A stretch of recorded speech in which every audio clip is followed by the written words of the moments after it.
My name is Ezekiel Watkins. I was hauling industrial chemicals across Nebraska when the world ended. In 48 hours, I watched civilization collapse as the zombie outbreak spread. My truck became both weapon and shelter. I've survived ambushes, military checkpoints, and hordes of the infected. This is my story of the first 2 days after everything changed.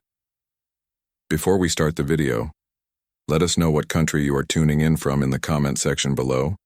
Perhaps we will make a story there. Let's begin. I guess I should start at the beginning. My name is Ezekiel Watkins, but most people just call me Zeke. Before all this, I was a long-haul trucker, driving industrial chemicals across the country. Spent 7 years as a wildland firefighter before that. Never thought either job would prepare me for the end of the world, but here we are. My truck was my home, a customized Peterbilt I'd been living in for almost a decade. Had everything I needed, a comfortable sleeper cab, small kitchen setup, even a decent entertainment system. You spend enough time on the road, you learn to make a home wherever you are. My grandfather always said knowledge weighs nothing. The things I knew about remote roads and forgotten places would soon become more valuable than gold. That last normal day started like any other. I remember it was a Tuesday morning in summer. Weather was perfect. Clear blue skies, not too hot yet. I did my pre-trip inspection while sipping coffee from Darlene's Diner, this little place off I-80 I always stopped at. Darlene herself was working that morning. She mentioned something about 3 waitresses calling in sick. Said it was strange, because they never got sick at the same time before. I remember joking that maybe they all went to the same bad party. We laughed about it. If I'd known it was the last time I'd eat in a restaurant with other normal people, I might have ordered dessert. The industrial chemicals I was hauling required special handling. Corrosives, flammables, oxidizers. Had to follow strict protocols, maintain constant awareness. My dispatcher had me on a tight schedule to deliver to a facility in Montana by the following evening. All very routine. First thing I noticed wrong was the traffic pattern. Usually, at that time of day, traffic flows into cities, not out. But I was seeing long lines of cars heading out of urban areas.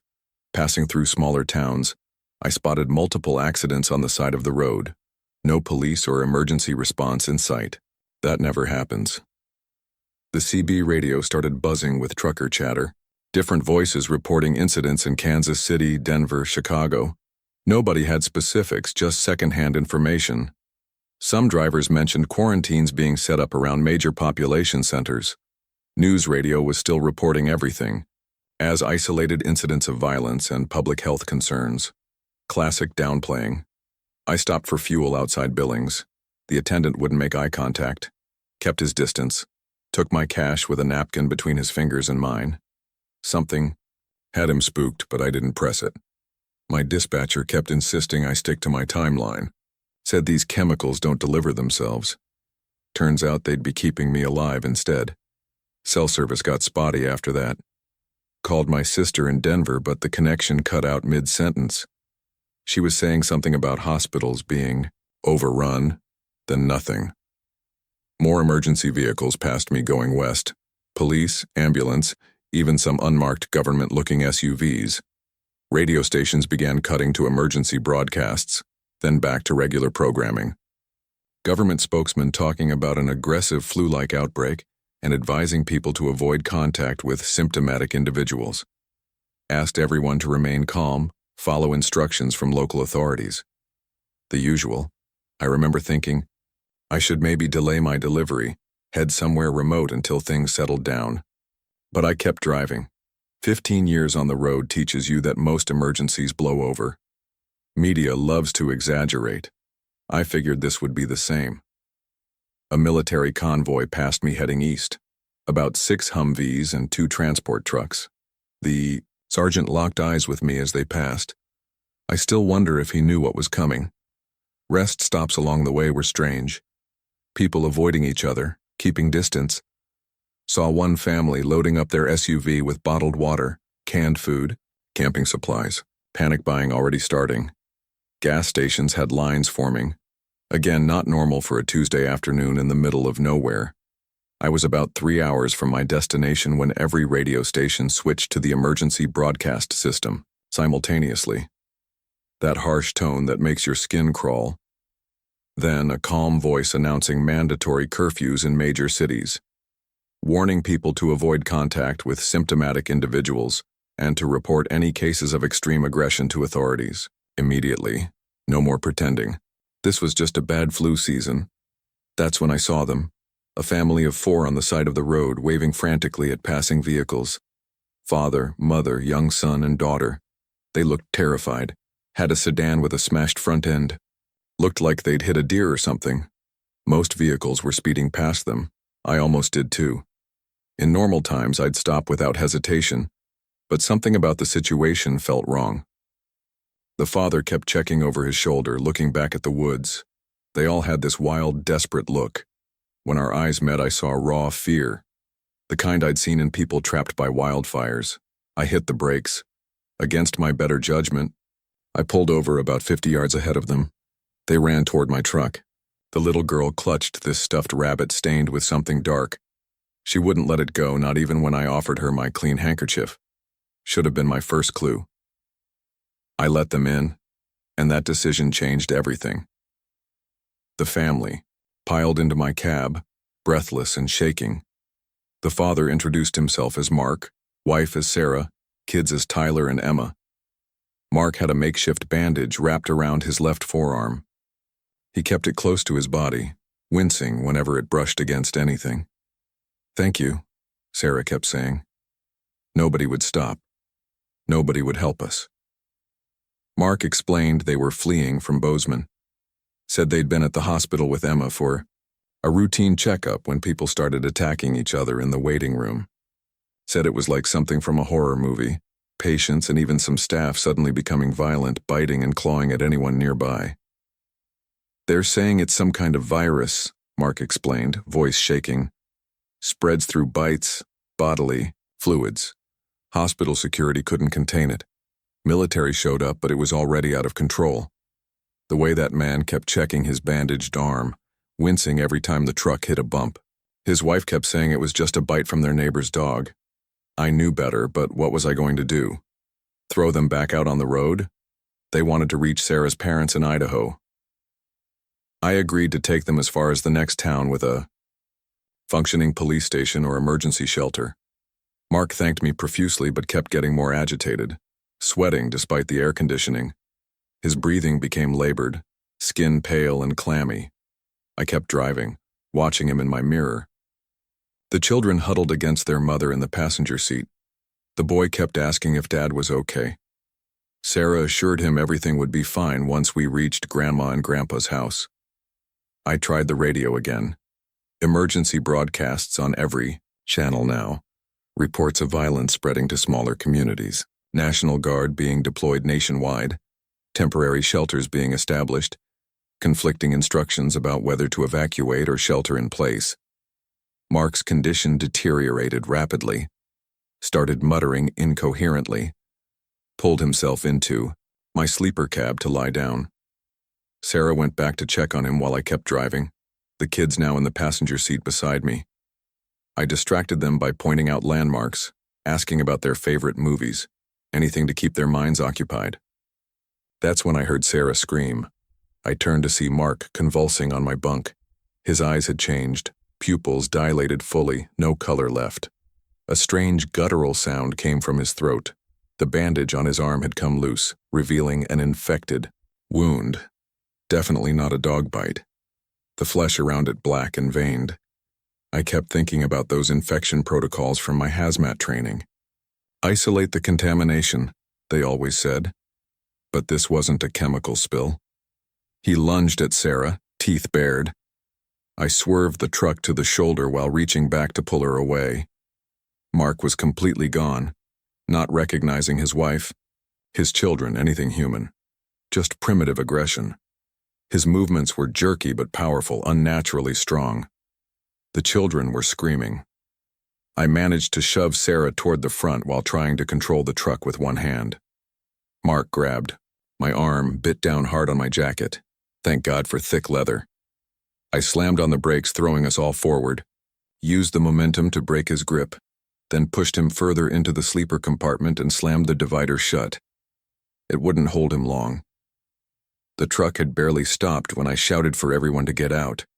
Sarah grabbed the kids and jumped from the passenger side. I could hear Mark throwing himself against the divider, wood starting to crack. Made a split-second decision.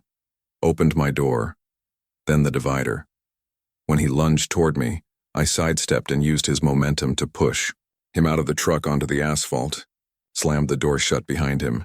He got up impossibly fast, started pounding on the door, the windows. No recognition in his eyes, just hunger. Sarah was sobbing, holding the children behind a guardrail. I had to make a choice. We couldn't stay there. Mark, or whatever he had become, wouldn't stop. I motioned for Sarah to bring the kids back to the truck. We climbed in while Mark clawed at the passenger side. I locked the doors, started the engine, and pulled away. In my mirror, I could see him chasing us for almost half a mile before falling behind. Sarah was in shock, the children hysterical. I didn't know what to say. What could anyone say? About 20 miles down the road, we found a rural church with several vehicles parked outside. People with hunting rifles stood guard at the entrance. A hand-painted sign read, "Sanctuary." I pulled in, explained the situation to a man who introduced himself as Pastor Mike. The church had become a makeshift refuge. About 30 people inside, families mostly, some elderly folks, a couple of local cops. They had food, water, basic medical supplies. The parish hall had been converted into a dormitory with cots and sleeping bags. I helped Sarah and the kids inside, where a middle-aged woman who identified herself as a retired nurse took them under her wing. Pastor Mike pulled me aside, asked if any of us had been bitten. I explained about Mark, assured him the rest of us were clean. From the other refugees, I learned similar situations were happening everywhere. Some had fled from neighboring towns. Others had been traveling when the chaos hit. Everyone had a story about someone turning violent, attacking their own family members, friends. That church's steeple was visible for miles, too visible. I wondered how long before that became a problem. I found out 3 days later when I passed by again. I decided not to stay. My truck, my supplies, and my mobility seemed like better protection than hunkering down. Pastor Mike tried to convince me otherwise, but I'd made up my mind. After making sure Sarah and the kids were settled, I said my goodbyes. "God be with you," the pastor said as I climbed back into my rig. "Keep those rifles loaded," I replied. Back on the road, I tried to continue toward my delivery location. Force of habit, I guess. The highways were transforming before my eyes. What had been sporadic traffic jams earlier were now complete gridlock in some sections. Abandoned vehicles everywhere, some with doors still open, personal belongings scattered on the asphalt. For the first time, I saw multiple infected people moving together, not coordinated exactly, but drawn in the same direction by something. They turned toward my truck when they heard the engine, started running with that unnatural gait. I swerved around a jackknifed station wagon and kept moving. I realized then that populated areas were death traps. The CB radio crackled occasionally with other truckers sharing information. Some highways completely blocked, cities under quarantine, military checkpoints being established then abandoned. One trucker I spoke with said he was heading to the mountains. Higher ground, he kept saying, like it was some kind of mantra. I wish I'd asked which mountains he meant. I abandoned my planned route, opting instead for county roads and state highways I knew from years of alternative routing during construction or weather closures. My fuel gauge was getting uncomfortably low when I spotted a truck stop ahead. From a distance, the truck stop looked almost normal. Signs still lit, some vehicles in the lot. I slowed down, scanning for any movement that didn't seem right. Something felt off. No attendants visible at the pumps. Driver's side doors hanging open on a couple of cars. I pulled in cautiously, positioning my truck for a quick exit if needed. The place was eerily quiet. Windows of the convenience store were intact, lights on inside. But no movement. I grabbed my flashlight from the glove compartment. Heavy steel, doubles as a decent weapon in a pinch. I was about to step out when I saw them. 3 people emerged from behind the store. Their movements gave them away immediately. That jerky, uncoordinated walk, clothes torn and stained dark. One was still wearing a truck stop uniform, name tag dangling from a pocket. They hadn't noticed me yet. I quickly assessed my options. I needed fuel badly. Without it, I'd be stranded within 50 miles. But getting out meant risking contact. That's when I remembered my cargo. The hazmat placards on my trailer were universal warnings. Danger, keep away. I had an idea. I carefully backed up to the nearest diesel pump, positioning the trailer between me and the infected workers. When I killed the engine, they turned toward the sound. I cracked my window just enough to hook up the fuel line. They started moving toward me, picking up speed. I jumped out, connected the nozzle to my tank, and activated the pump using my credit card. The infected were getting closer, moving faster now that they had spotted me.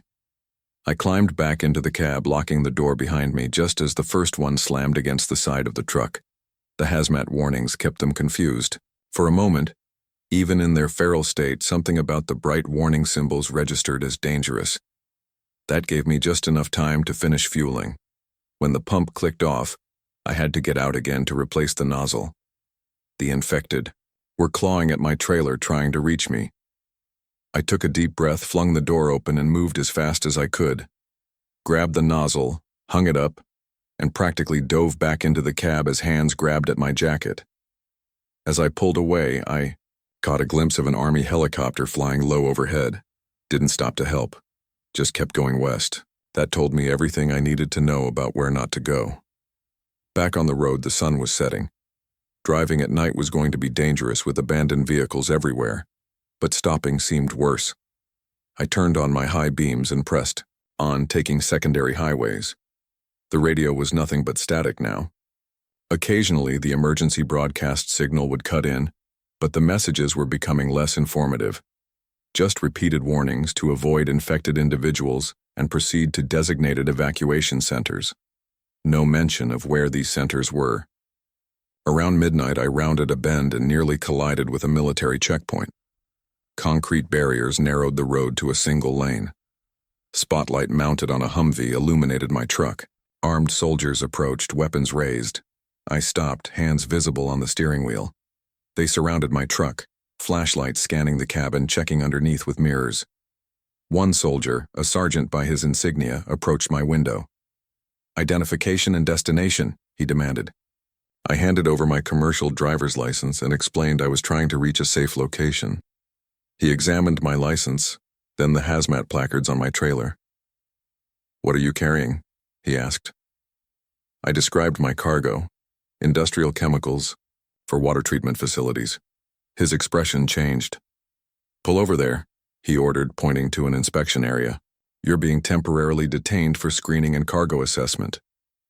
I had no choice. I moved my truck to the designated area where several other vehicles were parked.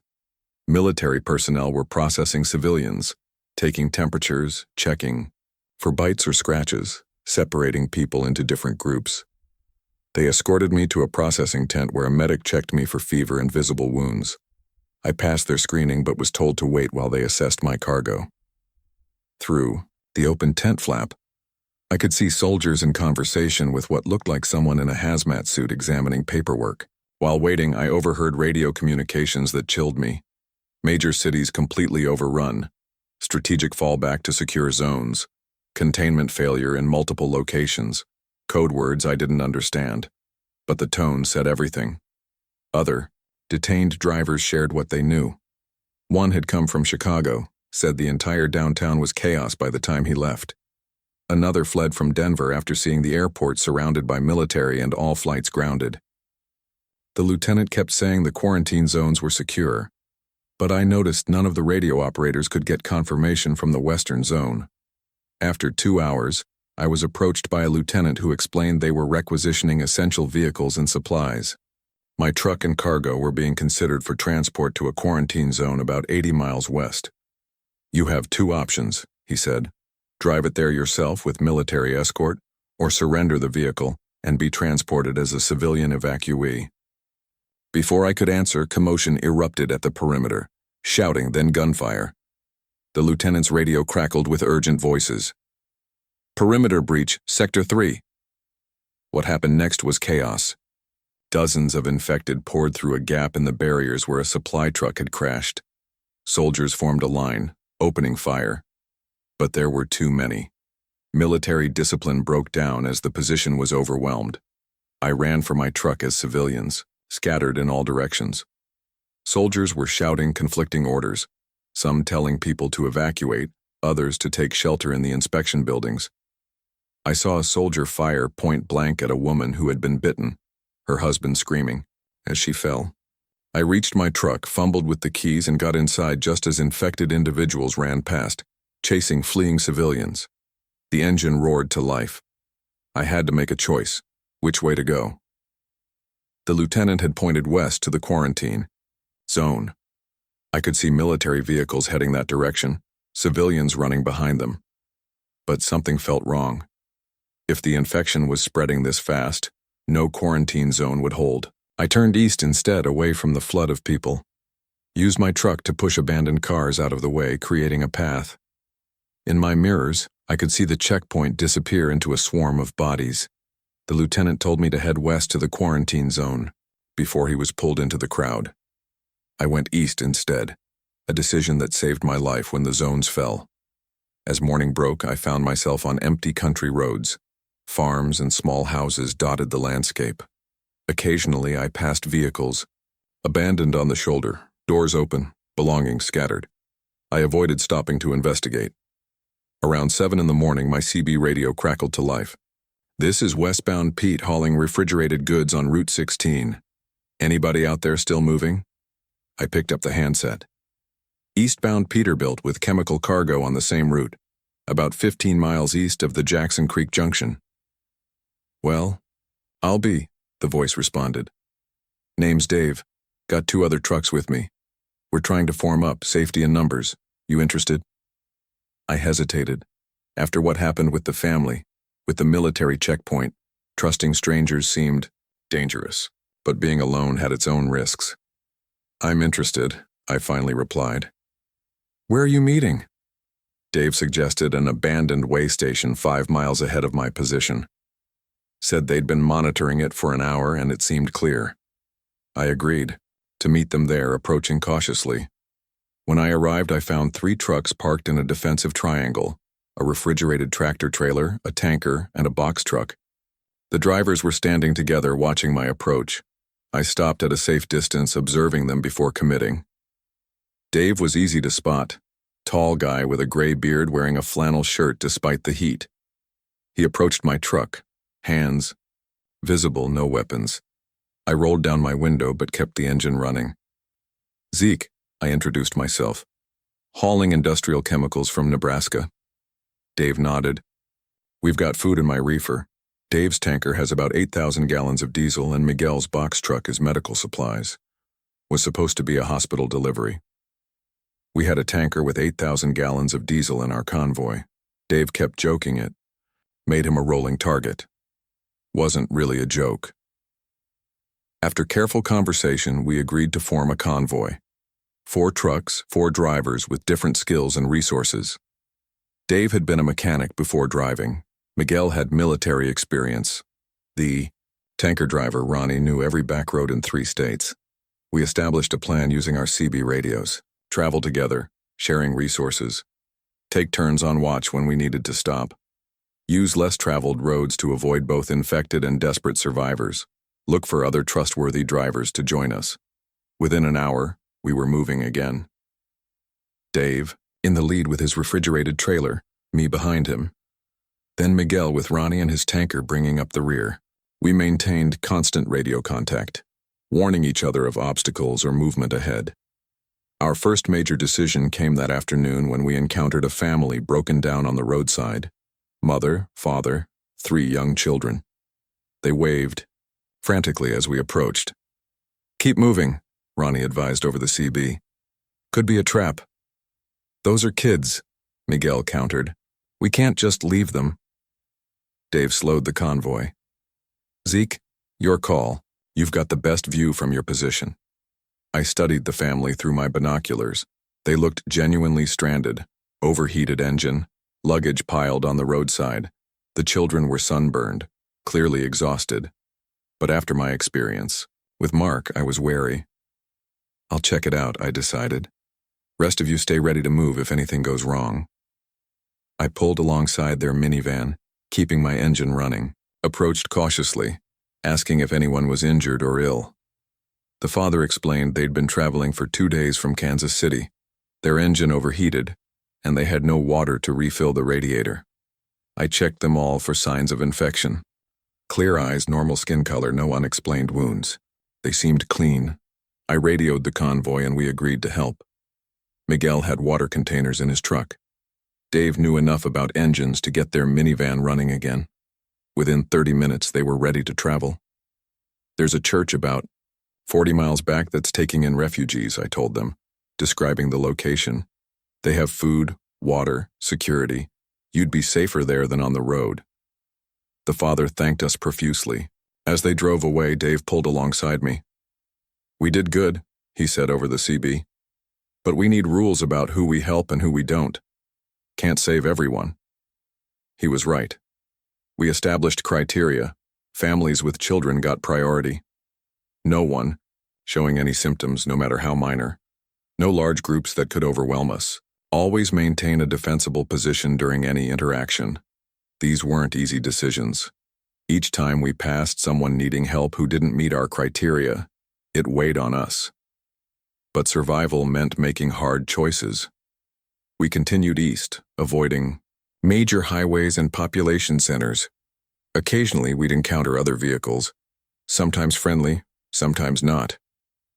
Twice we had to run roadblocks, established by opportunists trying to steal supplies. Our convoy size and my hazmat placards usually deterred trouble. The moral dilemmas became harder. A school bus full of children with 2 adults. We helped them with fuel and directions to the nearest National Guard outpost we knew of. An elderly couple who refused to leave their disabled son behind. We couldn't take them with us, but left food and water. Every decision felt like playing God. Every gallon of fuel became precious, and I kept remembering that abandoned fuel depot in Wyoming that nobody but truckers knew about. Wasn't sure if I should share that information, even with the convoy. By sunset of my second day on the road, we had our first real loss. Ronnie's tanker fell behind when he stopped to check something on his engine. He told us over the radio to continue to the next rendezvous point, that he'd catch up. He never did. His last transmission was cut short by what sounded like breaking glass, then silence. Dave wanted to go back for him. I argued against it. Too risky, especially in the dark. Miguel sided with me. We waited at the rendezvous point for 2 hours before accepting Ronnie wasn't coming. Later that night, we took shelter in an abandoned roadside motel. Parked our trucks in a triangle for better visibility and security. Took turns on watch while the others tried to sleep. I couldn't. Kept thinking about Ronnie, about Sarah and her kids at the church, about my sister in Denver. When my watch came, I climbed onto the roof of my truck for better visibility. The night was quiet except for distant sounds I couldn't identify and didn't want to. The stars were extraordinarily bright without light pollution from cities. Dawn brought new challenges. Low on fuel without Ronnie's tanker, we needed to find a working station. Miguel remembered a small airport about 10 miles east that might have aviation fuel we could filter for use in our trucks. We arrived to find the airport abandoned but intact. Small planes still lined up on the tarmac like nothing had happened. The fuel depot was locked, but Dave knew how to bypass the system. We managed to extract enough fuel to keep moving for another day or two.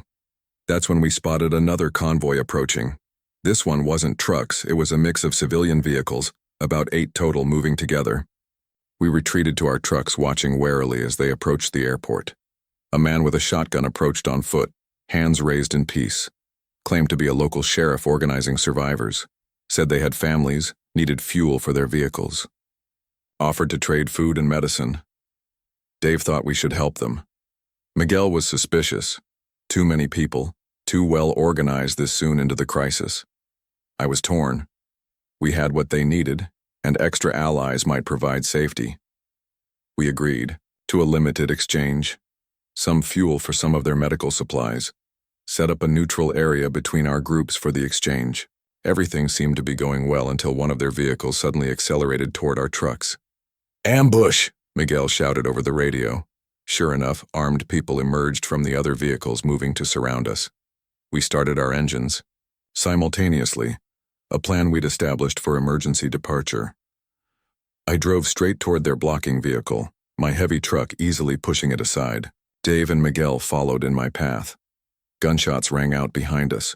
Miguel's truck swerved violently, then recovered. "I'm hit," he yelled over the CB. "Not bad, but they shot out my left mirror." We drove hard for several miles before feeling safe enough to slow down. Miguel's arm was grazed, nothing serious, but the encounter left us shaken. They knew exactly where to disable each type of truck. These weren't just random, desperate people. Someone was organizing them. We kept moving, more cautious now. By mid-afternoon, we approached a small town that appeared deserted.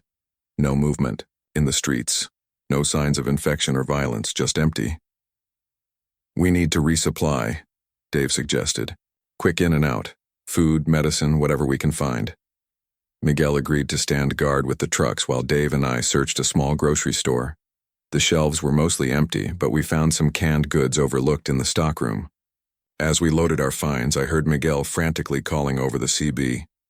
"Large group approaching from the north, at least 30, moving fast." We ran back to the trucks, supplies in hand. From the cab of my Peterbilt, I could see them. A mass of infected individuals running toward our position, drawn by the sound of Miguel testing his engine. "Go!" I shouted into the CB. "Head south, out of town." We took off in a roar of diesel engines. The infected followed but couldn't match our speed. We thought we'd escaped when we hit the town limits and found ourselves facing a roadblock.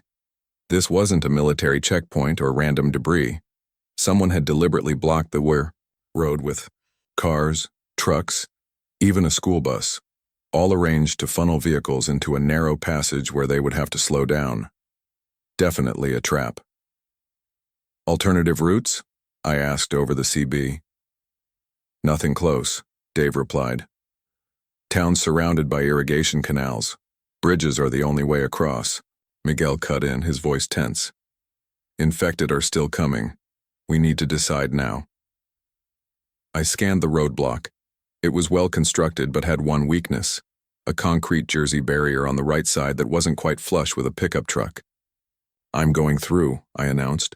"Follow my path exactly." I accelerated toward the gap, aiming my heavy bumper at the weak point. The impact was jarring but effective. The pickup scraped along my trailer but gave way enough for me to push through. Dave followed immediately behind me. We both made it through. Miguel wasn't so lucky. His box truck didn't have the same power or weight. He hit the gap too slowly. Got stuck. Over the CB, I could hear him panicking. "I'm jammed up, engine stalled."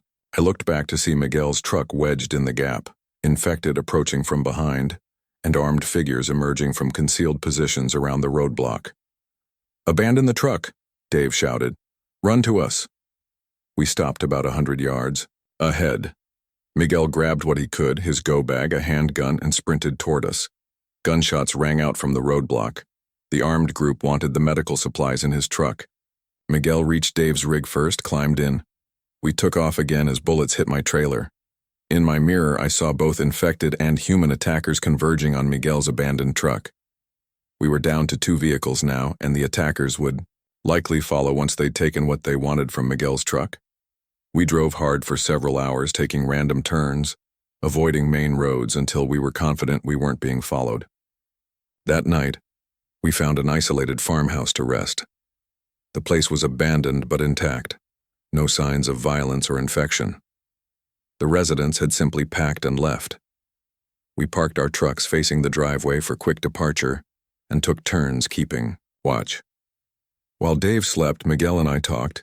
He was a former Army medic, had served 2 tours in Afghanistan, said this reminded him of war zones. The breakdown of order, the immediate shift to survival mentality. "It's not the infected that scare me most," he confessed. "It's how quickly people turned on each other. Took society, 24 hours to collapse? That's all the time it needed." I nodded. "Thin veneer of civilization. Exactly, he said. But there's the flip side too. People helping each other. Like us. We started with 8 trucks. By sunset we were down to 5. None of us said it, but we were all thinking the same thing. Who would be next? Dawn brought new problems. Dave's refrigeration unit was failing. The food in his trailer would spoil. Within hours without power. We needed parts to fix it, or at minimum a way to preserve what we could. We consulted our maps and identified a small distribution center about 20 miles away. Might have the parts Dave needed. Risky to go off route, but necessary. The distribution center appeared abandoned when we arrived, but we approached cautiously. Parked a quarter-mile away and scouted on foot. Place seemed empty. No movement, no vehicles except those in the employee parking lot. Dave and I entered through a side door while Miguel kept watch from a water tower overlooking the facility. Inside, we found what we expected, a warehouse picked clean of most consumer goods. But the maintenance area was largely untouched. Dave found the parts he needed for his reefer unit. As we were leaving, Miguel's voice came urgently over our handheld radios. "Multiple vehicles approaching fast. Get out now." We ran for the exit, parts in hand. From the doorway, I could see a convoy of mismatched vehicles speeding toward the War distribution center. The same group from the roadblock had to be. They must have tracked us somehow. We sprinted back to our trucks, started them up, and pulled away just as the first of their vehicles entered the distribution center's lot. A pickup truck broke from their convoy, started pursuing us. "Split up," I suggested. "Meet at the backup location. Harder to follow 2 targets." Dave agreed. He went north. I headed east. The pickup hesitated, then followed me. I was hoping for that. My truck had more power and my cargo was potentially more valuable. Better they chase me than go after the food in Dave's trailer. The pickup stayed on my tail for several miles. I considered my options. Couldn't outrun them in a fully loaded rig, but I could outlast them. Their pickup would burn fuel faster at high speed. I maintained a steady pace, just fast enough to keep them behind me, but not close enough to take a shot. After about 20 minutes, their engine began smoking. They fell back, eventually disappearing from my mirrors. I took a series of random turns to ensure I wasn't being followed before heading to our rendezvous point, an abandoned hunting cabin Miguel knew about. Dave was already there when I arrived. He'd installed the new parts and got his refrigeration unit running again. We waited for hours, but Miguel never showed up. He wasn't answering on the radio either. "We should go look for him," Dave insisted. I shook my head. Too dangerous. He knows where we are. If he can make it, he will. That night was the hardest yet. Down to just 2 trucks, low on fuel, and now we'd lost Miguel. Dave and I could barely look at each other. The weight of our decisions, the people we'd left behind, hung heavy between us. Around midnight, I heard an engine approaching. Grabbed my rifle, positioned myself behind my truck's engine block for cover. Dave did the same. Headlights appeared on the forest road leading to the cabin. It wasn't Miguel. It was a battered SUV with a makeshift roof rack loaded with supplies. It stopped about 50 yards away.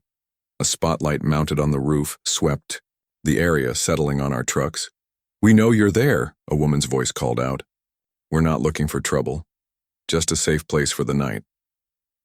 Neither Dave nor I responded. The driver's door opened slowly. A woman stepped out, hands raised. Even in the dim light, I could see she was wearing some kind of uniform. "I'm Dr. Rebecca Chen," she announced. "Former CDC. I have 3 survivors with me. One needs medical attention." Dave looked at me questioningly. I nodded slightly. "Approach slowly," I called back. "Just you first." She walked toward us, still keeping her hands visible. As she got closer, I could see she was wearing a blood-stained lab coat over tactical pants and boots, had a stethoscope around her neck and a pistol holstered at her hip. "What kind of medical attention?" I asked when she was about 20 feet away. "Broken arm, possible concussion. Not infection-related," she replied. "We were attacked by scavengers about 10 miles south of here." I lowered my rifle slightly. "CDC, huh? You know what's causing this?" She sighed heavily. "We have theories. Nothing conclusive. I was at the field office in Denver when it hit, barely got out. Dave stepped forward. Any cure? She shook her head. Not yet. Maybe never. We decided to let them stay. Dr. Chen's group included a high school teacher, a college student, and a construction worker with the broken arm. They'd found each other on the road, decided to travel together for safety. While Dr. Chen tended to the injured man using supplies from her medical bag, she explained what she knew. The infection spread through bodily fluids, primarily bites, but potentially blood contact too. Initial symptoms included fever, disorientation, and aggression, progressing rapidly to complete loss of higher brain function. The transformed individuals retained basic problem-solving skills and could work together in rudimentary ways, especially when pursuing prey. They're not dead, she emphasized. That's important to understand. The infection hijacks the brain, repurposes it. They can still be killed by normal means, blood loss, trauma, organ failure. But they don't feel pain. Don't respond to stimuli that would incapacitate a normal person. Any safe zones left? Dave asked. Military was establishing containment areas, she replied. But most were overrun within hours. Too many infected, too few resources. I've heard rumors of a secure facility in Wyoming, former missile silo converted to a research station. That's where I'm headed. Wyoming. That caught my attention. If anyone could maintain security, it would be a hardened military facility.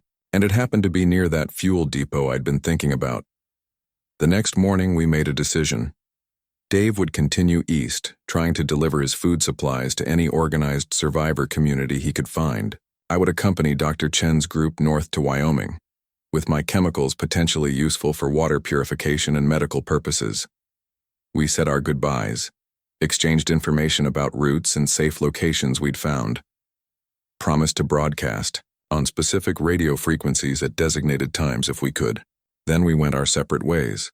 The convoy officially dissolved. Dr. Chen rode with me while her 3 companions followed in the SUV. As we drove, she asked about my cargo in more detail. When I described the chemicals, she became excited. Some of these could be invaluable, she explained. Proper water treatment will be essential to preventing secondary disease outbreaks, and several have medical applications. I hadn't thought about it that way. Had been focused on survival, not rebuilding.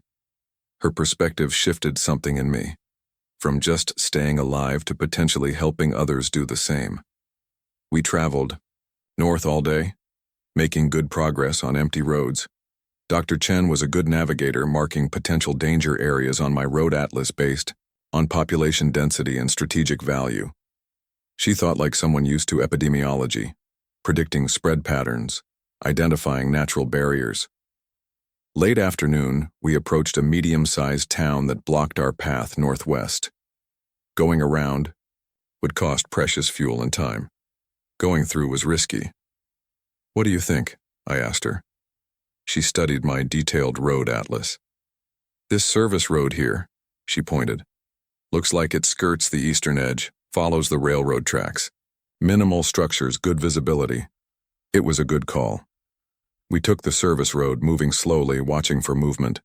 The town appeared largely abandoned, occasional infected wandering aimlessly. We were almost through when our luck ran out. A derailed train blocked the service road completely. No way around it without going into residential areas. We stopped to assess. We'll have to backtrack, I decided. Find another route. As I put the truck in reverse, the SUV behind us suddenly accelerated forward, scraping past my trailer and speeding toward town. What the hell? Dr. Chen exclaimed. Over the radio, the construction worker's voice. Sorry, Doc. Change of plans. Nothing personal. They'd abandoned us, stealing some of our supplies in the process. Dr. Chen looked stunned, then angry. I set his arm, she said quietly. Gave him our last antibiotics. We had no choice but to turn around, find another way. The detour cost us several hours and precious fuel. By nightfall, we were still 20 miles from where we needed to be, and my fuel gauge was approaching empty. We need to stop, I told her. Can't risk running out of fuel on the open road. We found an isolated farmhouse to shelter in for the night. The place had been ransacked but was structurally sound. No bodies, no signs of infection. Just another abandoned home. While checking the property, I found a small shed with farming equipment. Among the tools was a hand pump for transferring fuel. Might come in handy if we found abandoned vehicles to siphon from. That night, Dr. Chen and I took turns keeping watch. During my shift, I heard her crying softly in her sleep. Made me wonder about the people she'd lost, what she'd seen at the CDC as the outbreak began. In the morning, neither of us mentioned it. We continued northwest, deliberately avoiding towns and highways. Around midday, we crested a hill and saw something that made us both gasp. A massive gathering of infected, hundreds of them, moving slowly but purposefully across the landscape below us. They're migrating, Dr. Chen observed. Following something. Food source? I suggested. She shook her head. Too coordinated. Something else is drawing them. We waited until they passed, then continued cautiously. A few miles later, we got our answer. A military broadcasting tower was still active, emitting an occasional testing signal. The sound was attracting infected from miles around. We gave it a wide berth and pressed on. By late afternoon, the fuel situation became critical. The gauge showed empty, running on fumes. We needed to find fuel or abandon the truck. That's when I remembered an old truck stop about 5 miles ahead. It wasn't on main maps, just a small independent operation frequented mostly by local drivers. Might have been overlooked in the initial chaos.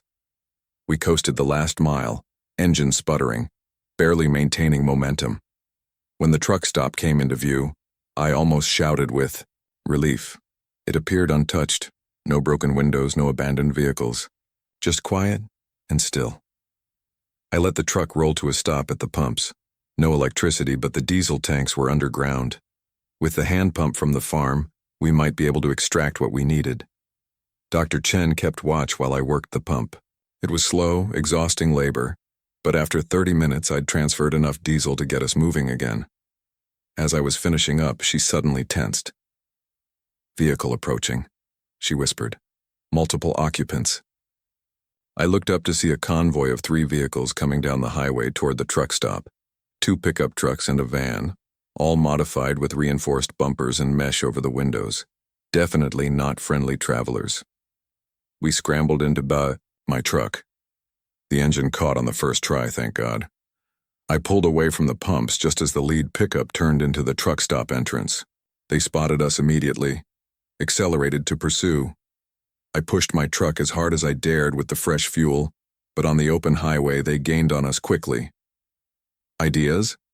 I asked Dr. Chen. She was scanning the landscape ahead. There, she pointed. That interchange. If we can get under it, use the support columns for cover. It was risky, but better than being run down in the open. I took the exit ramp at dangerous speed, felt the trailer swaying behind me, made it to the underpass and maneuvered between the massive concrete supports, creating a defensive position the smaller vehicles couldn't easily penetrate. Our pursuers stopped at the edge of the underpass, just out of effective range. A standoff. What now? Dr. Chen asked. I considered our options. Wait them out? They'll burn more fuel sitting there than we will. She nodded. They might have friends nearby, though. She was right. As if on cue, the van started circling around, looking for another angle of approach. One pickup remained at the entrance to the underpass while the other followed the van. We're being flanked, I observed. Need to move. But moving meant exposing ourselves. I looked at my cargo manifest, then at the hazard placards on my trailer. Had an idea. How reactive is calcium hypochlorite with organic material? I asked. Dr. Chen raised an eyebrow. Very. It's a powerful oxidizer. In the presence of organic compounds, it can create enough heat to ignite flammable materials. Why? I'm carrying about 1,000 pounds of it, I explained. Industrial grade. Her eyes widened as she understood. You want to create a diversion? More like a barrier, I clarified. Can you drive the truck? She nodded. Been a while, but yes. The plan was simple but dangerous. I would access the trailer, retrieve one container of the chemical, and deploy it between us and the pursuers. With the right catalyst, it would create a smokescreen at minimum, an actual barrier of fire at maximum. I climbed carefully into the trailer while Dr. Chen moved to the driver's seat, located the right container secured in its hazmat packaging, brought it to the trailer doors. When I signaled drive forward slowly, I instructed, I'll deploy behind us. She nodded, hands gripping the wheel nervously. I opened the trailer door just enough to slip out with the container. Our pursuers noticed the movement, started advancing cautiously. I broke the seal on the container, kicked it toward them, then scrambled back toward the cab. Now, I shouted. Dr. Chen accelerated smoothly. I grabbed the handrail, pulled myself up. From behind us came shouts of alarm as the chemical spread across the asphalt. It worked better than I'd hoped. The calcium hypochlorite reacted with oil and rubber residue on the road surface, creating billowing white smoke and then flames as it reached something more flammable. We emerged from the other side of the underpass and kept going, not looking back. In my mirrors, I could see the smoke creating an effective barrier. Our pursuers wouldn't follow immediately, if at all. That was quick thinking, Dr. Chen said after a few miles. I shrugged. Hazmat training. First time I've used it for something like this. She studied me with newfound respect. You know, most people would have broken long before now. What keeps you going? I thought about it. Habit, maybe. Keep moving. Solve the next problem, don't look too far ahead. Worked on the fire line, works here too. It's more than that, she insisted. You've helped people. Taken risks you didn't have to. Had I? Felt more like I'd abandoned people. The family. At the church, Ronnie, Miguel. Made choices based on cold calculation rather than compassion. Not enough of them, I replied quietly. We drove in silence for a while. The Wyoming border was still hours away, and daylight was fading. We needed to find shelter for the night. Up ahead, a sign indicated a scenic outlook. Might offer good visibility, defensive position. I took the turnoff, drove up a winding road to a parking area overlooking a river valley. No other vehicles present. Good sight lines in all directions. As the sun set, we shared a meager dinner of protein bars and bottled water. Dr. Chen told me more about the CDC's initial response to the outbreak, how quickly it had spiraled beyond containment. Patient 0 was identified in Minneapolis, she explained. Business traveler returning from overseas. By the time symptoms presented, he'd already infected at least 30 others. From there, exponential spread. Government knew it was coming? I asked. She shook her head. We had warnings, suspicions. Nothing concrete until it was too late. Then transportation hubs became hot zones, and we lost any chance of containment. I thought about that. How fragile our interconnected world really was, how dependent we all were on systems we took for granted. The research facility in Wyoming, I asked. What makes you think it's still secure? It's designed for exactly this scenario, she replied. Self-sufficient power, water filtration, 6 months of supplies minimum. Biometric security, airlocks, complete isolation protocols. If anywhere survived intact, it's there. Sounded almost too good to be true. But right now hope was as necessary as food and fuel. We'll find out tomorrow, I said. Get some rest. I'll take first watch. As she curled up in the sleeper cab, I climbed onto the roof of my truck with my binoculars, scanned the darkening landscape below. No movement, no lights. Just the wind in the trees and distant mountains silhouetted against the night sky. For the first time in 2 days, I allowed myself to think beyond immediate survival. If this research facility existed, if it was secure, what then? Would there be a place there for a truck driver with hazmat certification? Would my skills still have value in whatever world emerged from this chaos? I didn't have answers, but I had a destination now, purpose beyond just staying alive another day. That would have to be enough. Morning came with a thick fog blanketing the valley. Visibility was down to maybe 20 yards. Dr. Chen took one look and shook her head. Not ideal for travel, she said, but good cover if we need it. We had about half a tank of diesel, enough to reach the Wyoming facility if we didn't encounter any major detours. Our food and water would last another day at most. The plan was simple. Straight shot northwest, avoid population centers, reach the facility before nightfall. We descended from the scenic outlook back to the main highway. The fog made everything eerier, abandoned vehicles appearing suddenly out of the whiteness, road signs looming like ghosts. I drove slowly, straining to see any movement ahead. About 10 miles in, the fog began to thin. As visibility improved, I noticed something odd. All the abandoned vehicles were pointed in the same direction, away from our destination. Like everyone had been fleeing from something. You see that? I asked Dr. Chen, pointing to the pattern. She frowned. Military evacuation, maybe? Or mass panic from a major outbreak? Either way, it wasn't encouraging. We continued cautiously, radio scanning for any transmissions. Nothing but static. Around midday, we approached a small town that straddled the highway. No way around without burning precious fuel. The main street appeared empty. Storefronts with broken windows, papers blowing across sidewalks, abandoned cars with doors hanging open. Straight through, Dr. Chen advised. Don't stop. I nodded, shifting into a lower gear for better control. We rolled into town at about 20 miles per hour, both of us scanning for any movement. Halfway through, I spotted a roadblock ahead. Police cruisers arranged across the highway, creating a barrier. No officers visible. We slowed, evaluating options. Could be a trap, I said quietly. Or legitimate containment that failed, Dr. Chen replied. See any way around? I was looking for a gap when movement caught my eye. Figures emerging from buildings on either side of the street. Not infected. They moved too deliberately, had weapons. Ambush, I warned, accelerating toward the roadblock. Gunshots rang out, pinging off the truck's cabin. I heard Dr. Chen cry out, turned to see her clutching her shoulder, blood seeping between her fingers.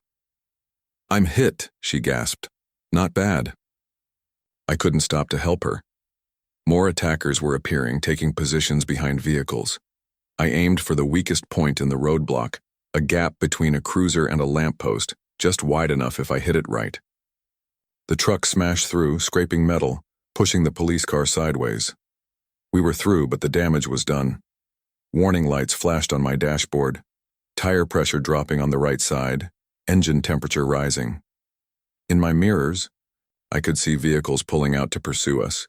Pickup trucks, SUVs, at least 4 of them. Can you drive? I asked Dr. Chen. She nodded through gritted teeth. If I have to. Take the wheel. Keep it straight, steady speed, I instructed, already moving toward the sleeper cab. She slid over, took control while I retrieved the first aid kit and my rifle. The bullet had gone through her upper shoulder, entry and exit wounds, bleeding, but not arterial. I packed the wounds quickly with gauze, secured it with tape. Hold tight, I told her, moving back to the passenger seat with my rifle. Our pursuers were gaining. The lead vehicle, a modified pickup with a brush guard, was less than 50 yards behind. I could see armed figures in the bed taking aim. When I say now, swerve right, I instructed, rolling down my window. Dr. Chen nodded, hands gripping the wheel tight. Now. She jerked the wheel right as I leaned out the window and fired 3 rapid shots at the pickup's front tires. Hit at least one. The vehicle swerved violently, collided with a guardrail. The others fell back slightly, more cautious now, but our problems were getting worse. The engine temperature continued climbing into the red. One tire was definitely flat, affecting our handling. We couldn't outrun them much longer. Ideas? Dr. Chen asked, face pale from blood loss and strain. I scanned the landscape ahead. The highway curved around a hillside, trees on both sides. Just past the curve, a dirt road veered off into dense forest. Take that turn, I pointed. Hard as you can. They might miss it in pursuit. She nodded, focused intensely on the road, ahead. As we approached the curve, she maintained speed, then cut the wheel, sharply at the last possible moment. The truck leaned dangerously but held the turn. We bounced onto the dirt road, tree branches scraping the sides of the trailer.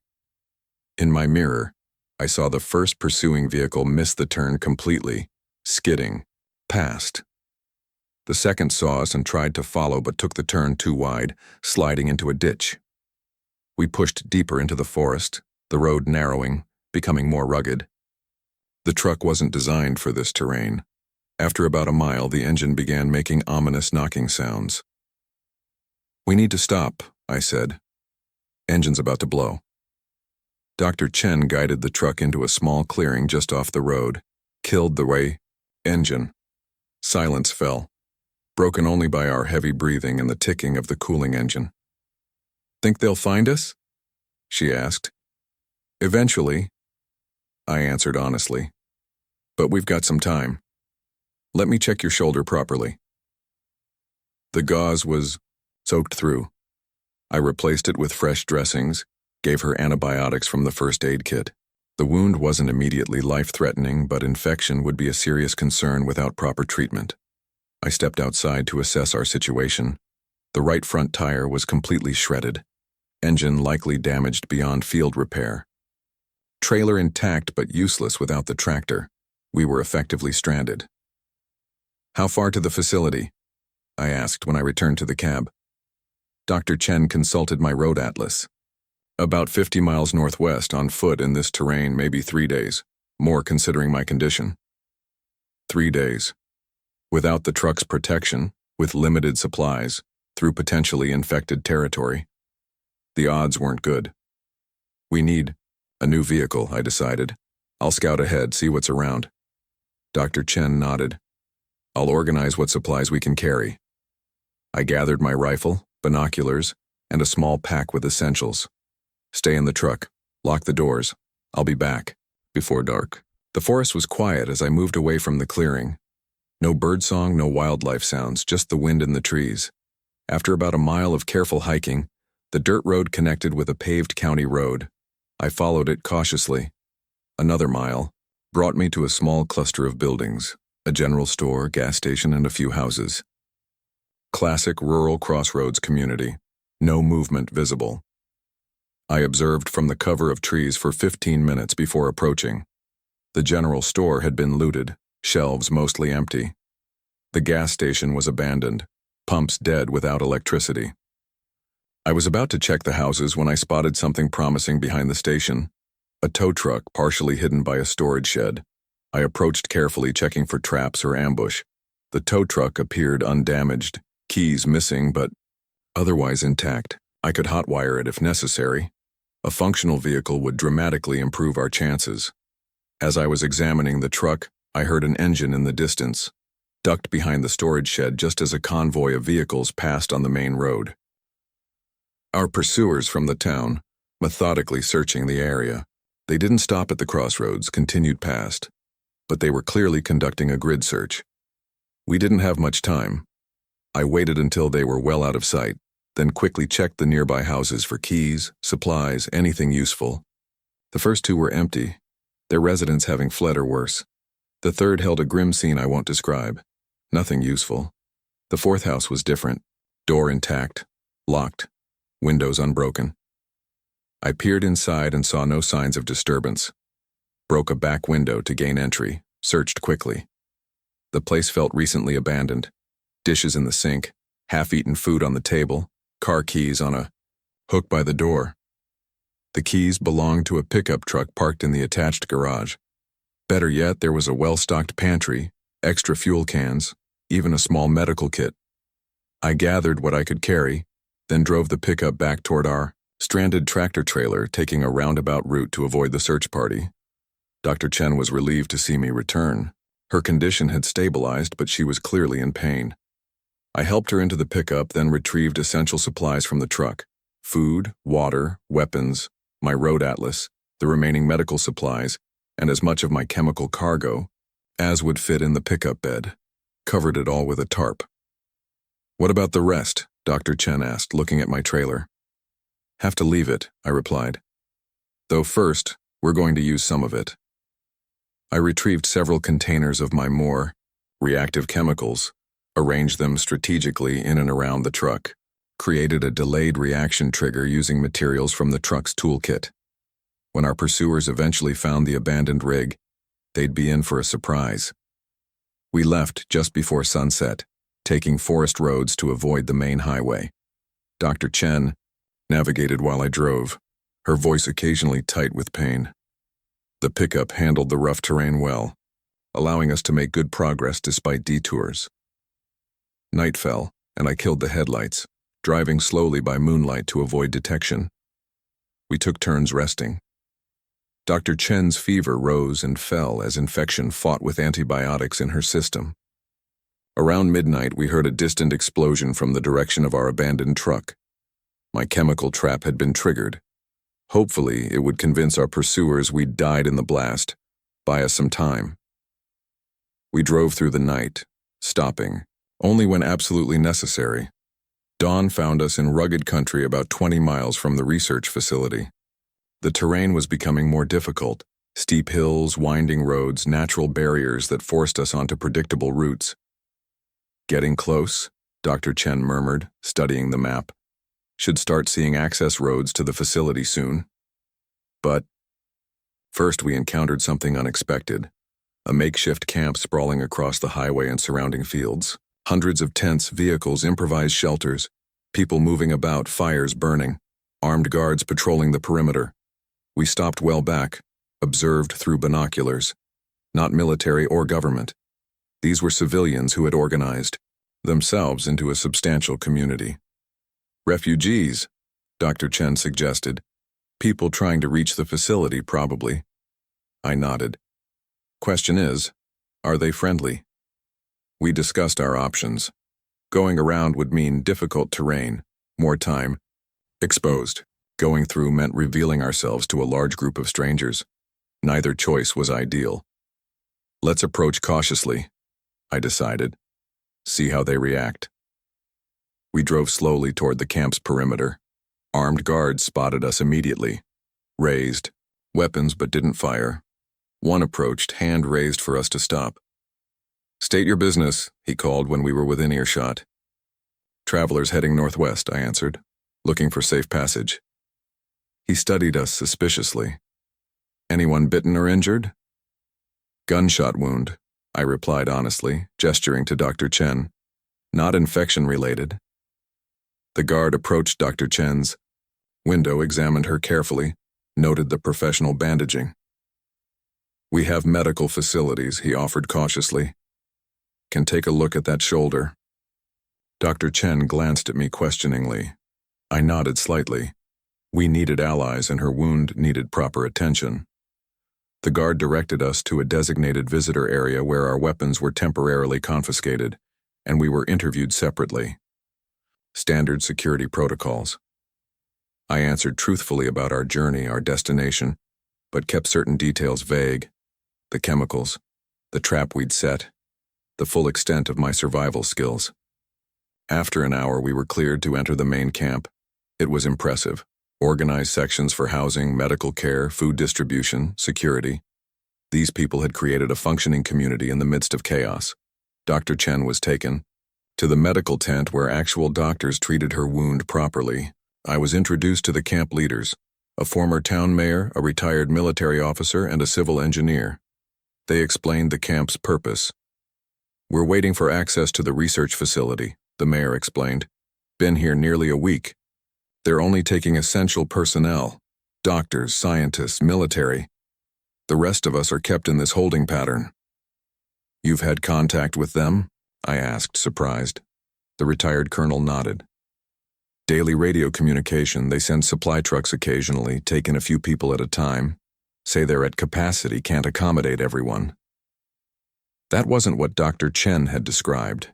She'd implied the facility would be a sanctuary, not a selective research center. When we reunited at the mess tent, I shared what I'd learned.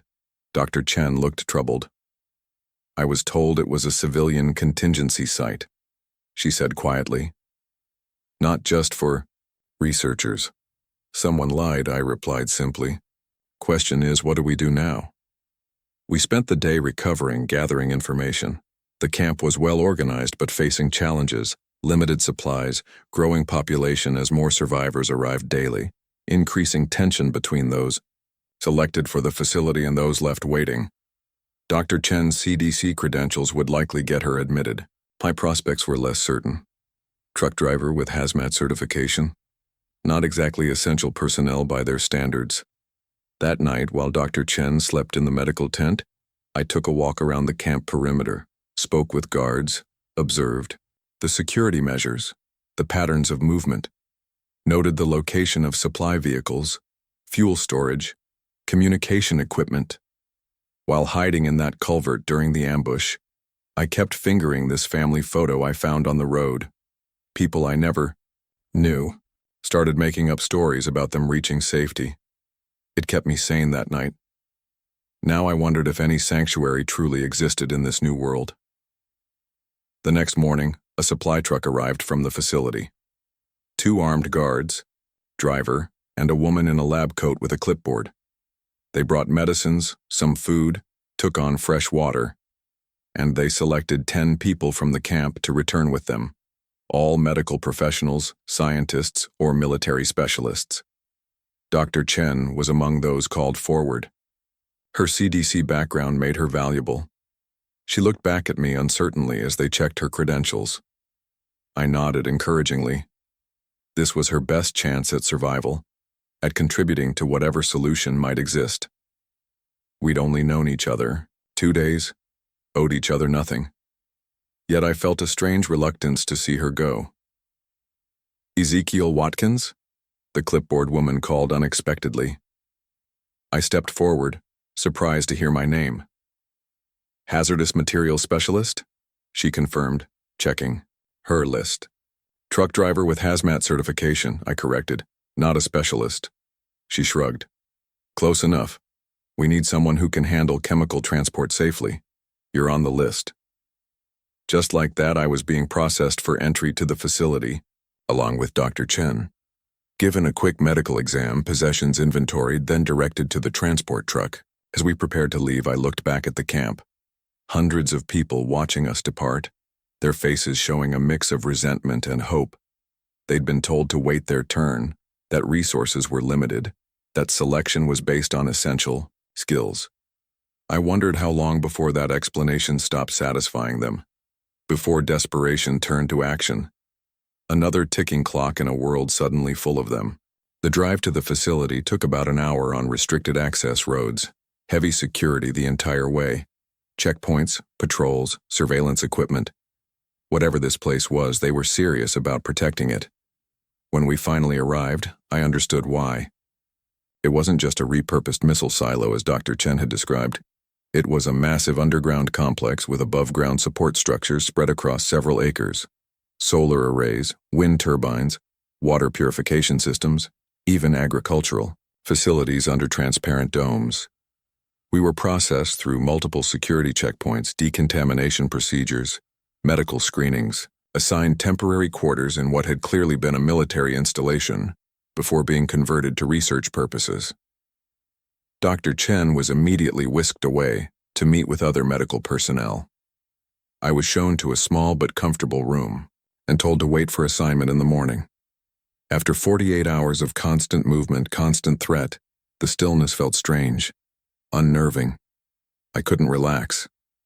That night, lying on an actual bed for the first time since the outbreak began, I found myself staring at the ceiling, unable to sleep. Everything felt too quiet, too contained, and something about this place wasn't sitting right with me. Why? Select a truck driver among doctors and soldiers. What chemicals were they so interested in transporting? And what was happening to all those people waiting in the camp outside? Morning brought answers, though not the ones I expected. I was escorted to a conference room where several people in lab coats waited, including Dr. Chen. She looked troubled, wouldn't meet my eyes. A gray-haired man introduced himself as Dr. Hoffman, facility director. He thanked me for bringing Dr. Chen safely to them, for my service in transporting essential materials during the crisis. Then he got to the point. They needed my truck driving skills and hazmat knowledge for a specific mission. They had developed a potential treatment, not a cure, but something that might slow the infection, give the infected time to be quarantined, and studied. We need to distribute the treatment to several research outposts, he explained. Transport will be dangerous, routes compromised, but essential to our work. I listened carefully to what he was saying and what he wasn't saying. These outposts, I asked, are they accepting civilian survivors? Dr. Hoffman hesitated. Their primary purpose is research. Civilian accommodation is limited. And the camp outside? When will those people be brought in? Another pause. Resources are finite. Difficult decisions must be made based on humanity's long-term survival. I looked at Dr. Chen. She looked away. You're using them as test subjects, I realized. The treatment. You're testing it on them first. No one denied it. Dr. Hoffman spoke about greater good, necessary risks, ethical calculations in unprecedented circumstances. All the justifications people have always used when deciding some lives matter more than others. I stood up. I need to think about this. They let me walk the facility, escorted but not restricted. Impressive operation, self-sufficient power, water, food production, medical labs, living quarters, even recreation areas, a complete underground city designed to sustain a select population indefinitely. But not everyone. Never everyone. As night fell, I made my decision. Found Dr. Chen in her new lab working already despite her injury. I'm leaving in the morning, I told her simply. She looked up, surprised. Leaving? To go where? Back to the roads, I replied. There are people out there who need help. Supplies to be moved. Information to be shared. It's suicide, she argued. You've seen what it's like out there. I nodded. I have. I've also seen what it's like in here. She understood then. Couldn't quite meet my eyes. The treatment could work, she said quietly. We could save millions eventually. I believe you, I replied. But I can't be part of how you're doing it. We talked through the night. About ethics, survival, what kind of world we wanted to emerge from this crisis. By morning, she had made her own decision. I'll go with you, she said finally. My skills are needed out there too. We weren't the only ones. When word spread of our intentions, others joined. A combat medic who objected to the selective admission policies. 2 engineers who believed their skills could help multiple communities instead of just this one. Even one of the facility's security officers who had family in the camp outside. Dr. Hoffman tried to dissuade us, then to prevent us from leaving altogether, but we had leverage. Our skills, our knowledge, and most importantly, the treatment samples Dr. Chen had secured. We weren't stealing them. We were ensuring wider distribution than their controlled study would allow. By midday, we had negotiated an agreement. We would take 1 transport truck, supplies, weapons, communications equipment, and treatment samples. In exchange, we would establish a network of outposts, share information, create supply lines between surviving communities. As we loaded the truck under guard, I realized I'd come full circle. Once again behind the wheel, cargo in the trailer, the open road ahead. But this time with purpose beyond mere survival. Before we left, I asked one more thing of Dr. Hoffman, that the camp outside be brought into the facility, integrated properly, treated as equals, not test subjects. He agreed, though whether from conviction or expedience, I couldn't tell. We departed through the main gates at dawn, our small group of 6 heading back into a broken world. The first 48 hours of the outbreak had been about survival at any cost. What came next would be about rebuilding, reconnecting, finding our humanity again in the midst of catastrophe. I keep that family photo with me still. Not because I ever found them, I never did, but because it reminds me why I keep driving when everything in me wants to stop. There are still people out there, alive, waiting for someone to remember they exist. That first morning on the road with our new group felt different. We had purpose now beyond just staying alive. Our transport truck wasn't my customized Peterbilt, but it was solid. Military grade, armor plating on the cab, reinforced tires designed to run even when punctured.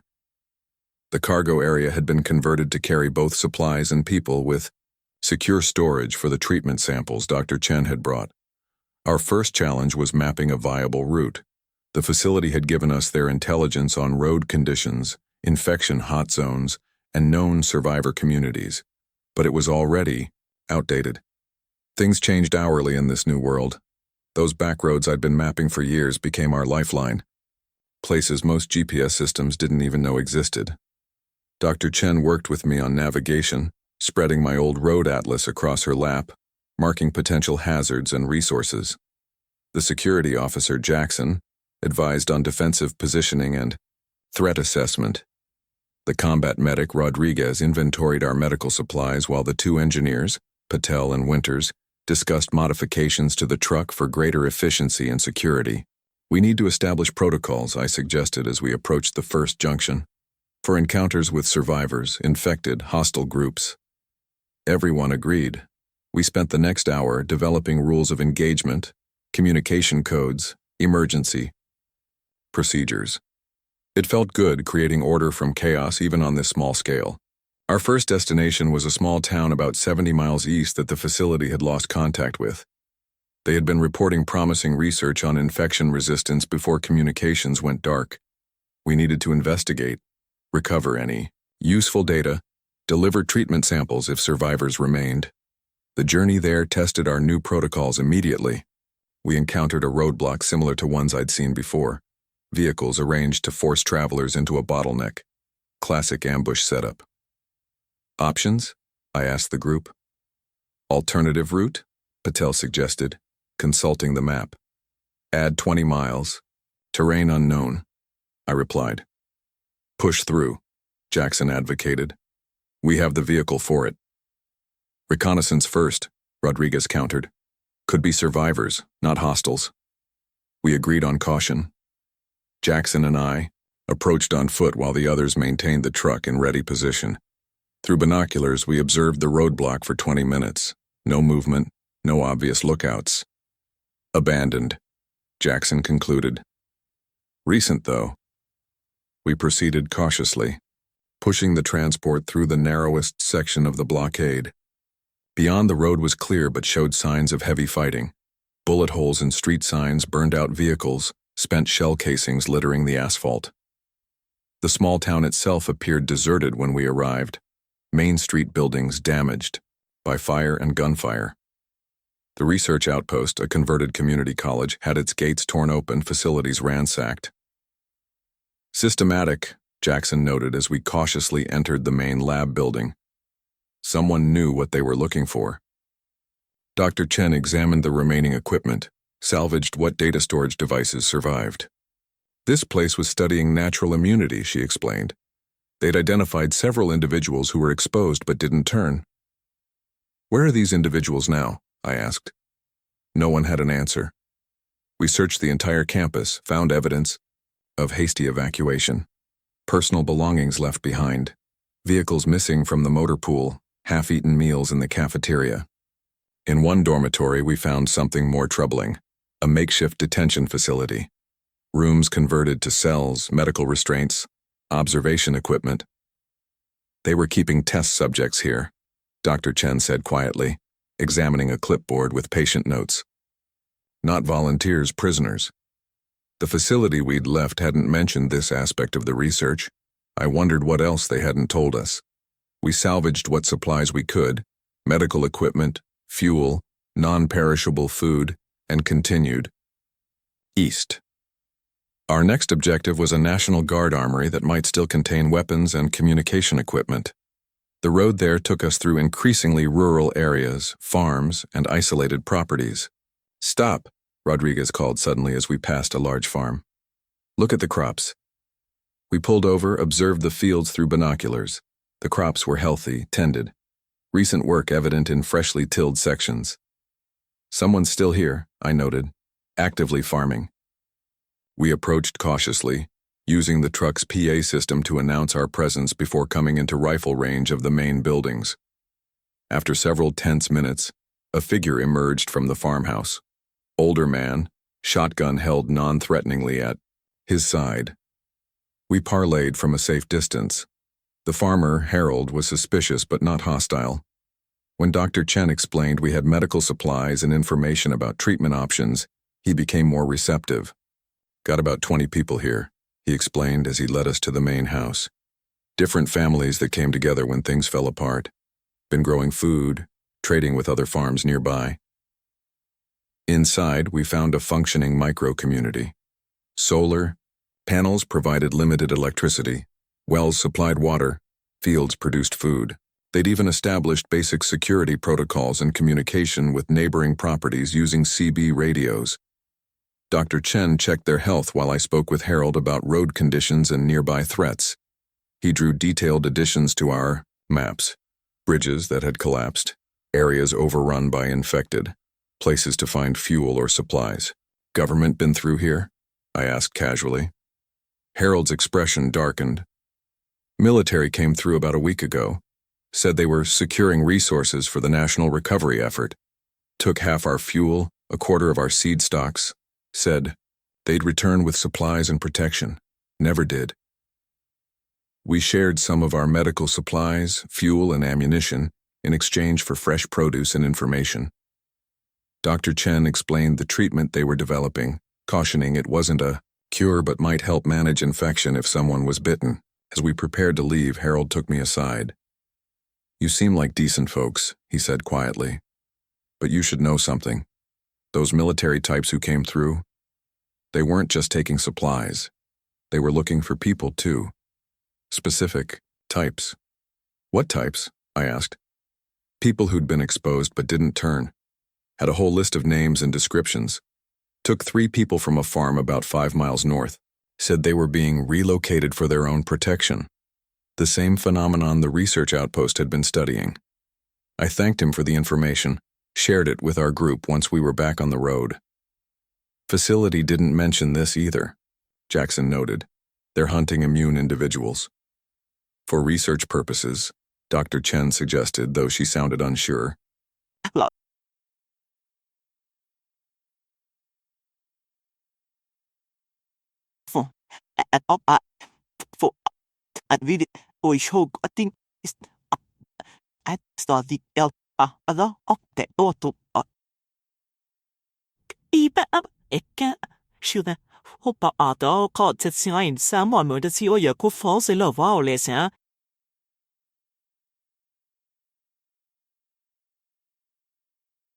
It's either way have a sasar and I gonna feel me in on that oath who about to how a so call out over there where you way at was over. Us had easy answers. The National Guard Armory was another disappointment, picked clean of weapons and ammunition, though we salvaged some communication equipment and tactical gear. Evidence suggested the facility itself had stripped it during their early expansion. By evening, we needed safe harbor for the night. I recalled an abandoned fuel depot in Wyoming that nobody but truckers knew about from my earlier travels. It was about 30 miles north of our position, out of the way but potentially valuable. When we arrived, I was relieved to find it largely intact. The underground tanks still contained diesel fuel, not accessible without electricity, but we had the equipment to extract it manually. The office building was secure, positioned on high ground with good visibility in all directions. While the engineers worked on accessing the fuel, the rest of us secured the perimeter and established a watch rotation. I took first watch, climbing, onto the roof of the office building with a rifle and night vision equipment, borrowed from the facility. The landscape spread out before me, bathed in moonlight. Fields, forests, distant mountains. Beautiful and terrible in its emptiness. No city lights on the horizon. No planes in the sky, no distant sounds of highways and human activity. Just vast, quiet, open space. Dr. Chen joined me after a while, her shoulder still bandaged but healing well. Thinking about your next delivery? She asked. I smiled slightly. Old habits, always planning the next route, the next stop. It's serving you well now, she observed. that instinct to keep moving. We sat in comfortable silence for a while, watching the night. "The facility isn't telling us everything," she finally said. "About their research, their methods." "No," I agreed. "They're not." "Does it matter?" she asked. "If they find a cure, does it matter how they do it?" It was the question we'd all been avoiding. In the old world, the answer would have been simple. In this one, nothing was simple anymore. "I think it does," I finally answered. "If we survive by sacrificing what makes us human, what's the point?" She nodded slowly. "I became a doctor to save lives, all lives, not just the ones deemed valuable by someone else." "So what do we do?" I asked. "Continue the mission," she replied. "But on our terms. Distribute the treatment to everyone who needs it. Share information freely. And document what we find so whatever happens, there's a record." I agreed. We'd complete our assigned deliveries, but we'd also establish an independent network. Communities helping communities. Information flowing freely. Resources shared rather than hoarded or requisitioned. In the morning, we'd extracted enough fuel to fill our tanks and several spare containers. As we prepared to depart, Jackson discovered a ham radio in the office building. It was old, but functional. We spent an hour broadcasting on emergency frequencies, identifying ourselves, offering medical assistance and information to any survivors who could respond. To our surprise, we received 3 replies. A small town about 50 miles east that had established a defensive perimeter and was caring for refugees. A military unit that had gone rogue when ordered to abandon civilians, now protecting a dam and power station. And most surprisingly, a voice I recognized. "Zeke? That you, partner?" It was Dave, the refrigerated truck driver I'd convoyed with during the first days of the outbreak. He'd made it to a farming community in the eastern part of the state, was helping organize supply runs between allied settlements. We arranged to rendezvous at a midpoint location the following day, shared what information we could over the insecure channel, agreed on recognition signals and protocols. Our next official destination was another research outpost located near a small regional airport.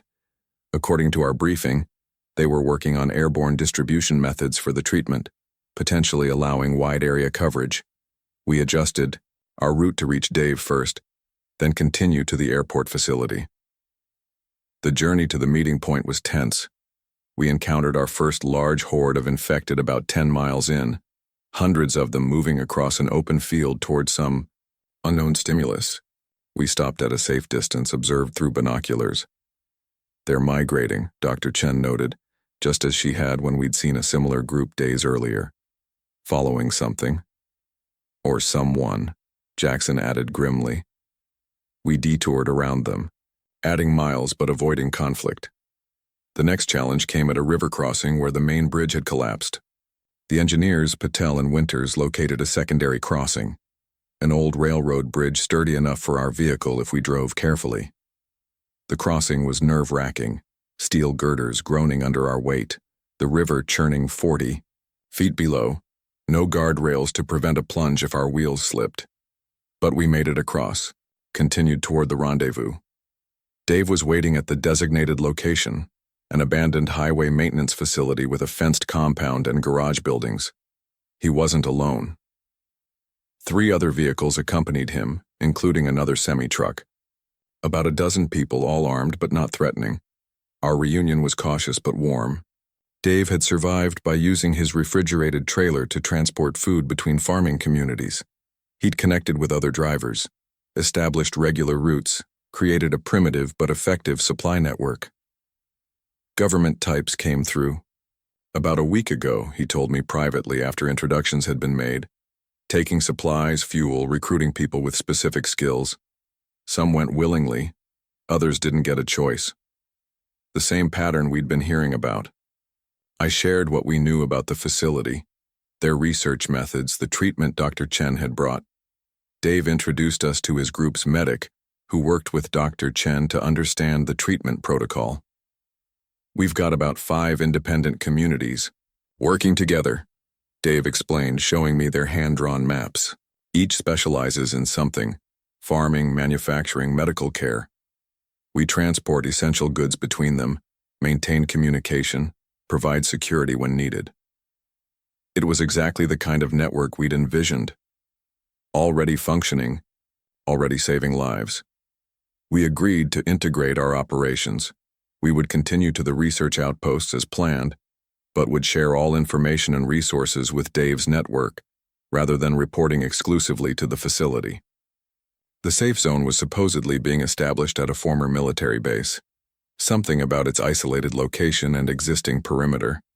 If anyone could secure a location, it would be the military, assuming they hadn't abandoned it like the checkpoint.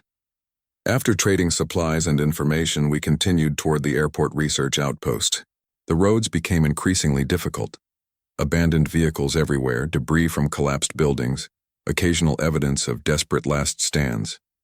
The airport itself came into view by mid-afternoon. Small regional facility, single runway, handful of buildings. We observed from a distance before approaching. No obvious activity, but something felt wrong. Too quiet, Jackson murmured as we scanned the perimeter. No defenses visible. Place like this should have guards, barriers. We approached cautiously, stopping just outside the main gate. Used the PA system to announce our presence. No response. Rodriguez suggested we send a drone, one of the pieces of equipment we'd brought from the facility. The small quadcopter gave us a bird's-eye view of the complex. No people visible, no movement. Several small aircraft on the tarmac. Main terminal building intact. Hangar doors open. Could be inside, Winters suggested. Power conservation. Or everyone's dead, Patel countered grimly. We decided on a careful entry. Jackson and I would approach the main terminal building while the others maintained overwatch from the transport. We advanced slowly, rifles ready, communicating by radio with the team. The terminal building was unlocked, interior dark. We activated our flashlights, swept each room systematically. No bodies, no signs of struggle. Personal belongings still, in place. Computers still on their desks, half-finished coffee cups. They left in a hurry, Jackson observed, but not in panic. We proceeded to the hangar where the research was supposedly taking place. The large doors stood partially open, interior dim but not completely dark, thanks to skylights. As our eyes adjusted, we saw the research equipment, centrifuges, refrigerated storage, spray apparatus mounted on one of the small aircraft. And bodies. At least a dozen arranged carefully on the floor, each covered with a sheet. Rodriguez joined us, medical kit in hand, cautiously lifted one sheet. The body beneath was a middle-aged man in a lab coat. No visible injuries, no signs of infection or violence. Just dead. Same with all of them, Rodriguez reported after checking several more. No obvious cause of death. Dr. Chen examined the research equipment, the notes left on clipboards and computers. They were testing the aerosol delivery system, she explained. Something went wrong with the compound. These notes indicate unexpected neurotoxic effects when delivered as a fine mist. I felt cold dread spreading through me. The treatment samples were carrying. Different formulation, she assured me. Designed for injection, not aerosol, but the underlying compound is similar. We gathered all the research materials, loaded them into our transport. These deaths needed to be reported, the aerosol approach potentially abandoned. As we prepared to leave, Patel called us to the control tower. You need to see this, he said, pointing to a logbook. Last entry. The final note, dated just 3 days earlier, indicated a military. Transport had landed, loaded research materials and personnel, and departed for Central Command. The remaining staff had been ordered to continue testing the aerosol delivery system and await further instructions. They left them here to die, Jackson said quietly. Knew the aerosol was dangerous, took the key researchers, and left the rest to continue testing until it killed them. No one spoke for a long moment. The implications were clear.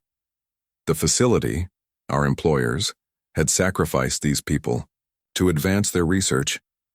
How many other sites had received similar orders? How many other deaths were being written off as necessary losses? We need to warn the other outposts. Dr. Chen finally said, and Dave's network, anyone who might receive treatments from the facility.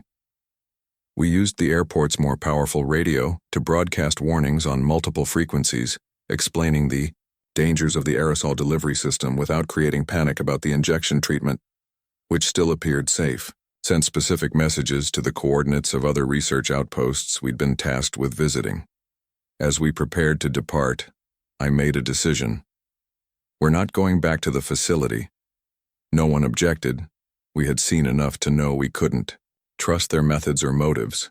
Instead, we would join Dave's network, establish our own base of operations, distribute the safe version of the treatment to communities willing to participate in proper trials. The chemicals in my trailer were volatile under the right conditions. I started thinking of them less as cargo and more as a last resort. If the facility sent people after us, after the treatment samples, we might need leverage.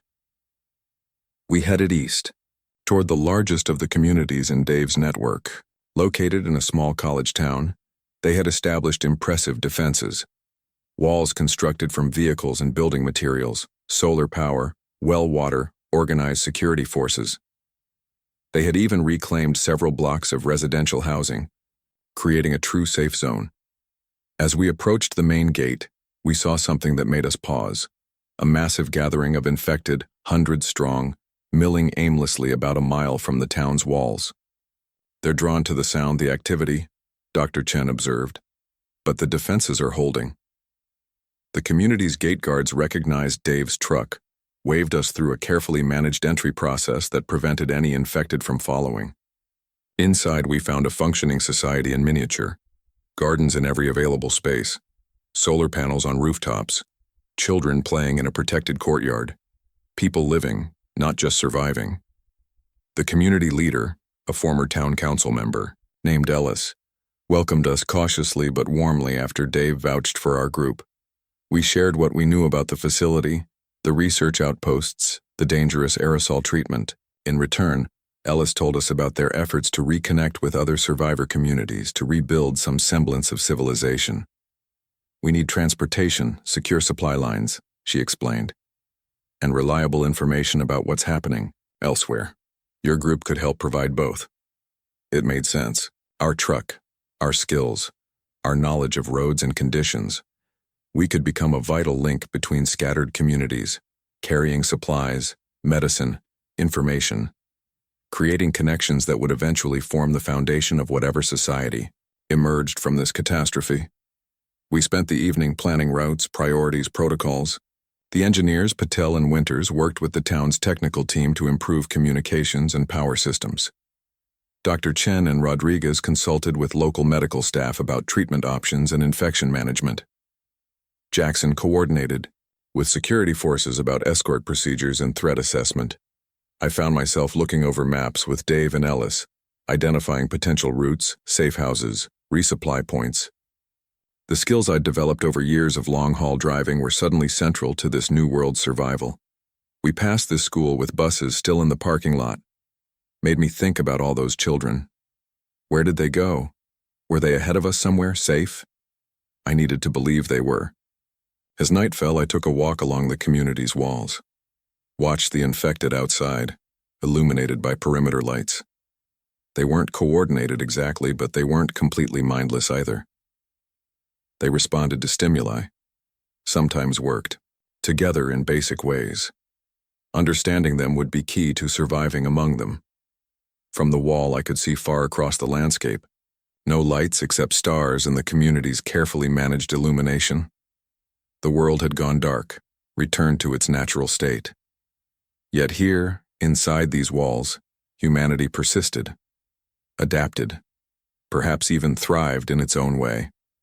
Those same chemicals, everyone was afraid I was transporting, they were about to save all our lives. Dr. Chen had worked with the communities, chemists to develop applications beyond the original treatment, disinfectants, water purification, even deterrents that could help manage the infected. In the morning, we would begin our new mission. Not the one assigned by the facility, but one we'd chosen ourselves.